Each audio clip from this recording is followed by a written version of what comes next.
സങ്കടങ്ങൾ പറയേണ്ടത് സമാനമായ സങ്കടങ്ങൾ അനുഭവിച്ചവരോട് മാത്രമാണ്. കാരണം ഓരോ സങ്കടങ്ങൾക്കും വ്യത്യസ്തമായ തീവ്രതയാണുള്ളത്. സമാനമായ സങ്കടങ്ങൾ അനുഭവിക്കാത്ത മറ്റൊരാൾക്കും അത് മനസ്സിലാകണമെന്നില്ല. മൗനത്തിനുമുണ്ട് ഒരു ഭാഷ. അത് സ്നേഹമുള്ളവർ തിരിച്ചറിയും, അല്ലാത്തവർക്ക് അത് നിസാരമായി തോന്നും. മനസ്സിലാക്കുന്നവർക്ക് കൂടുതലൊന്നും പറയേണ്ടതില്ല, അവർക്ക് മൗനം പോലും മനസ്സിലാകും. മനസ്സിലാകാത്തവരോടും അധികമൊന്നും പറയേണ്ടതില്ല, അവർക്ക് ഒന്നും മനസ്സിലാവുകയുമില്ല. മറ്റൊരാളുടെ സങ്കടങ്ങളെ തിരിച്ചറിയാനും അത് മനസ്സിലാക്കാനും സാധിക്കണമെങ്കിൽ അവൻ്റെ സങ്കടങ്ങളെ അതിൻ്റെതായ പ്രാധാന്യത്തോടു കൂടി നമ്മൾ കാണുകയും അത് ഒരു പക്ഷേ അവൻ്റെ സങ്കടങ്ങൾ അവൻ നമ്മോട് തുറന്നു പറയുന്നില്ലെങ്കിലും അതൊരു മൗനത്തിലൂടെയാണെങ്കിലും നമ്മളത് തിരിച്ചറിയണം. അങ്ങനെയുള്ള മനസ്സിലാക്കുന്ന അല്ലെങ്കിൽ സമാനമായ അനുഭവങ്ങളും പ്രയാസങ്ങളും നേരിട്ട ആളുകളോട് അത് പറയുമ്പോഴേ അതിൻ്റെ ആ ഒരു അതേ ഫീലിൽ അത് അവരെടുക്കുകയുള്ളൂ എന്നത് കൂടിയാണ് ഇതിലൂടെ പറയുന്നത്. അതോടൊപ്പം മൗനത്തിൽ ചില ആളുകൾ ഒന്നും മിണ്ടാതിരിക്കുമ്പോൾ നമ്മൾ പ്രയാസങ്ങൾ അനുഭവിക്കുമ്പോൾ അവരൊന്നും ഉണ്ടില്ല, വിഷമങ്ങൾ ഉണ്ടായ ഒന്നും ഉണ്ടില്ല. അതെ, അപ്പം അങ്ങനെയുള്ള ആളുകളെ നമ്മൾ ഒന്നും പ്രതികരിക്കാത്തവരായി മാറ്റി നിർത്താതെ എന്തോ പ്രയാസങ്ങൾ അവൻ്റെ മൗനത്തിലുണ്ട്, അവന് വാചാലനാകുന്ന ഒരാളായിരുന്നല്ലോ, ഇന്നെന്തോ ഒരു പ്രശ്നമുണ്ട് എന്ന് തിരിച്ചറിയാൻ ആത്മാർത്ഥമായി സ്നേഹിക്കുന്ന ഒരാൾക്കാണെങ്കിൽ സാധിക്കും. ആ മൗനത്തിനുമുണ്ടൊരു ഭാഷ എന്ന് പറയുന്നത് അതാണ്. പിന്നെ അതുപോലെ തന്നെ ഒന്നും മനസ്സിലാകാത്ത ആളുകളാണെങ്കിൽ അവരോട് പ്രത്യേകിച്ച് കൂടുതലൊന്നും പറഞ്ഞ് നമ്മൾ വിശദീകരിക്കേണ്ട കാര്യവുമില്ല എന്നുള്ളതാണ്. അവർക്കൊന്നും മനസ്സിലാവില്ല. കാരണം വെച്ചെങ്കിൽ ഒന്നും മനസ്സിലാവാത്തവരോട് പിന്നെ എന്ത് പറയാനാണുള്ളത്. അതെ, അതിൽ പ്രധാനം എന്ന് പറയുന്നത് നമ്മൾ ഈ വിഷമങ്ങളുടെ ഒരു പ്രത്യേകത എന്ന് പറയുമ്പോൾ അത് ഷെയർ ചെയ്യപ്പെടുന്നതോടുകൂടി അതിന് പരിഹാരം കിട്ടിയില്ലെങ്കിലും അത് നന്നായിട്ട് കുറയും. നമ്മളൊരു ബുദ്ധിമുട്ട് ഒരു മാനസികമായിട്ടുള്ളൊരു പ്രശ്നം ഉണ്ടെങ്കിൽ അത് ഒരാളോട് ഷെയർ ചെയ്താൽ എന്ത് ചെയ്യും, അത് നന്നായിട്ട് കുറയും. നമുക്ക് നല്ലൊരു സുഖം തോന്നും. അപ്പോൾ അതിൽ പിന്നെ രണ്ടാമത് പിന്നെ പറഞ്ഞ ഒരു വിഷയം ഇത് ആരോട് നമ്മൾ പറയും എന്നുള്ളത്.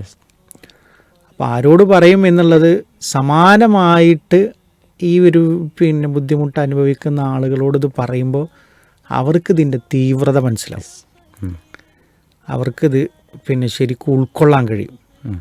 അപ്പോൾ അതിൽ നമുക്ക് സപ്പോർട്ടീവായിട്ട് അവർ നിൽക്കുകയും ചെയ്യും. സപ്പോർട്ടീവായിട്ടുള്ള ഉപദേശങ്ങൾ തരും, സപ്പോർട്ടീവായിട്ടുള്ള നിലപാടുകൾ തരും. അതേപോലെ തന്നെ സപ്പോർട്ടീവായിട്ട് നിൽക്കാനുള്ള ഒരു ബലം നമുക്ക് അവരിൽ നിന്ന് പ്രതീക്ഷിക്കാം. അതോടൊപ്പം പിന്നെ വിഷമത്തിൻ്റെ മറ്റൊരു മുഖമാണ് പറഞ്ഞത്. എത്ര വിഷമമുണ്ടെങ്കിലും അത് ഒരാൾ എന്ത് ചെയ്യൂല, പറയില്ല, അത് ഷെയർ ചെയ്യൂല. പക്ഷെ അതിൽ നമ്മളൊരു ശ്രദ്ധിക്കേണ്ട ഒരു സംഗതി വെച്ചാൽ അതൊരു കുക്കർ പോലെയാണ്. കുക്കർ വായുടുത്ത് അവസാനം അതൊരു പൊട്ടൽ വരും.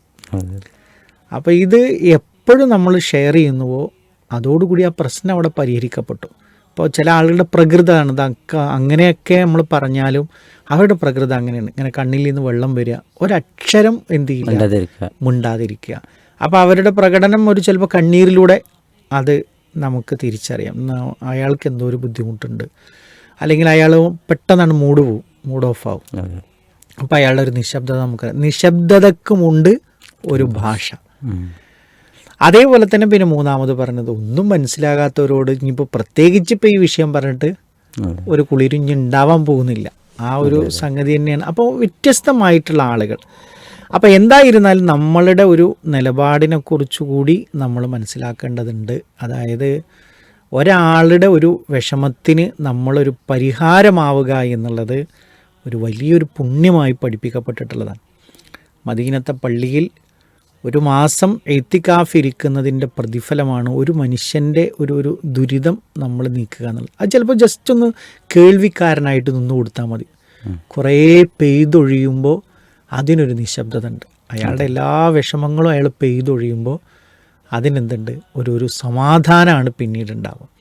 അതേപോലെ തന്നെ ഇതിൻ്റെ നേരെ എതിർവശമാണ് ഒരു സന്തോഷം.